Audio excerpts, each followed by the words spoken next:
Germany में जब Hitler यहूदियों को मार रहा था, एक शख्स ने लिखा, क्या लिखा? उसने लिखा, पहला हिटलर यहूदी को मारने के लिए आया, मैंने कुछ नहीं कहा क्योंकि मैं यहूदी नहीं था। फिर हिटलर कम्युनिस्ट को मारने के लिए आया, मैंने कुछ नहीं कहा क्योंकि मैं कम्युनिस्ट नहीं था।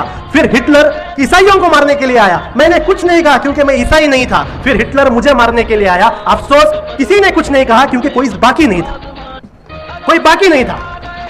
ऐसे ही हुआ जब कश्मीर का मामला हुआ, एक अनडेमोक्रेटिक तरीके से, एक अनकॉन्स्टिट्यूशनल काम करके वहां पर पूरे के पूरे एक शहर को जेल बनाया गया, किसी ने बात नहीं किया, खासकर मुसलमानों ने बात नहीं की। जब यूएपीए जैसे कानून को लेकर आकर बेकसूर नौजवानों को जेलों में डाला गया, सड़ रहे हैं जेलों के अंदर वो लोग, आपके तमिलनाडु के नौजवान सड़ रहे हैं जेलों के अंदर यूएपीए कानून में, किसी ने बात नहीं की। जब एनआईए जैसे एक गवर्नमेंट एजेंसी को गवर्नमेंट अपना पालतू कुत्ते की जैसा इस्तेमाल कर रहे थे, किसी ने आवाज नहीं उठाई।